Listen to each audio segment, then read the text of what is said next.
పిల్లలకి ఎంతో ఇష్టమైన ఎగ్ పాస్తా చాలా ఈజీగా చేసేసుకోవచ్చు.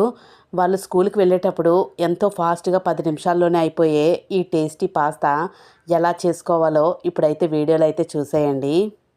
పాస్తా మనకి చాలా రకాలైతే ఉంటాయి కదా! నేనైతే ఈ షేప్‌లో ఉన్న పాస్తా అయితే తీసుకున్నాను. మీకు నచ్చిన షేప్‌లో అయితే పాస్తా తీసుకొని చక్కగా వాటిని ఒక గిన్నెలో అయితే వాటర్ వేసుకొని అది కొంచెం మరగాలండి. మరిగిన తర్వాత అందులోని కొంచెం చిటికెడు ఆయిల్ అయితే వెయ్యండి. అలా అయితే అంటుకోకుండా ఉంటాయి. పాస్తా అనేది ఇండివిజువల్‌గా అయితే వస్తది. చాలా బావుంటదండి పాస్తా అనేది. పిల్లలు చాలా ఇష్టంగా అయితే తినేస్తారు ఈ రెసిపీని. మనం హాట్ వాటర్‌లో వేసిన తర్వాత అది కొంచెం మెత్తగా ఉడకనివ్వాలి. చూసారు కదా! ఆయిల్ అయితే వేసాం కాబట్టి ఒకదానికొకటి స్టిక్ అవ్వకుండా చాలా విడివిడిగా అయితే ఉడికిపోయింది. ఒక జాలి బుట్టలో అయితే వాటర్ అయితే వడకట్టేసుకుందాం ఇదంతాన. ఇంకా వీడియోకి లైక్ ఇవ్వకపోతే ఒక లైక్ అయితే ఇవ్వండి. అలాగే ఛానల్‌ని సబ్స్క్రైబ్ చేసుకోండి. చూసారు కదా! ఇక్కడ జాలి బుట్టలో అయితే వాటర్ అంతా వంపేసుకున్నాను. ఇంకా పాన్ పెట్టుకొని ఆయిల్ అయితే వేసుకుంటున్నాను. మీరు కావాలనుకుంటే బటర్ కూడా వేసుకోవచ్చండి. బటర్ కూడా చాలా బావుంటది. మా పిల్లలకి ఇష్టం లేదు. అందువల్ల బటర్ అయితే వేయట్లేదు. ఆయిల్ అయితే వేసుకున్నాను. ఎగ్ పాస్తాకి ఒక 3 ఎగ్స్ అయితే తీసుకుంటున్నాను నేను. ఈ 3 ఎగ్స్ ఆయిల్‌లో వేసి చక్కగా ఉక్కురులాగా అయితే ఫ్రై చేసుకోవాలి. చూసారు కదా! ఆమ్లెట్ లాగా అయితే వచ్చేసింది కదా! వెంటనే దాన్ని కలిపేయండి. కలిపేస్తే చక్కగా ఉక్కురులాగా అయితే తయారైపోతది.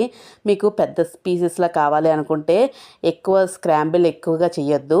మీకు చిన్న చిన్న పీసెస్‌లా కావాలనుకుంటే ఎక్కువ స్క్రాంబుల్ చేసేస్తే చక్కగా చిన్న చిన్న పీసెస్‌లాగా అయితే వస్తాయి.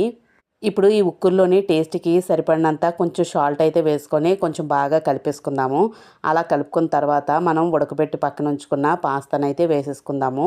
చూసారు కదా! చాలా సింపుల్ ప్రాసెస్ అండి. చాలా ఈజీగా చేసేసుకోవచ్చు. ఈ పాస్తా అంతా ఉక్కురు అంటుకునేలాగా చక్కగా కలిపేసుకోండి. బాగా కలుపుకున్న తర్వాత ఇందులోకి కొంచెం స్పైసీకి తగ్గట్టుగా పచ్చికారం అయితే వేసుకోండి. చూసుకోండి మీ స్పైసీకి తగ్గట్టుగానే వేసుకోండి. లేకపోతే పిల్లలు ఇష్టపడరు కదా! నేనైతే మ్యాజిక్ మసాలా అయితే వాడుతున్నాను మ్యాగీది. ఈ మసాలా ప్యాకెట్స్ అయితే మనకి మార్కెట్‌లో అవైలబుల్ ఉంటాయి. మనకి నూడిల్స్‌తో పాటు ఇస్తారు కదండీ! సేమ్ అలాంటి ఫ్లేవరే ఉంటది. ఈ మసాలా, కారం వేస్తే చాలండి మంచి ఫ్లేవర్ అయితే వస్తది. ఈ మసాలా మొత్తం అంతటికి పట్టేలాగా అయితే చక్కగా కలిపేసుకోండి. ఇంకా ఫైనల్‌గా అయితే పాస్తా అయితే రెడీ అయిపోతది. యమ్మీ యమ్మీ పాస్తా నోరూరించే పాస్తా. చక్కగా పిల్లలకి ఇష్టంగా చాలా ఫాస్ట్‌గా అయితే మనం బాక్స్‌కి అయితే ప్యాక్ చేసి ఇచ్చేయొచ్చు 10 మినిట్స్‌లోని. ఇంక ఫైనల్‌గా కొత్తిమీర అయితే వేసేసుకున్నాను పైన. మంచిగా టమాటా సాస్‌తోనైతే టేస్ట్ చేస్తే ఈ ఎగ్ పాస్తా అనేది మంచిగా టేస్ట్‌గా బావుంటది.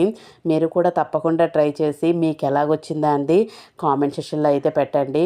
మీకు ఈ వీడియో నచ్చితే తప్పకుండా లైక్ చేసి, షేర్ చేసి, సబ్స్క్రైబ్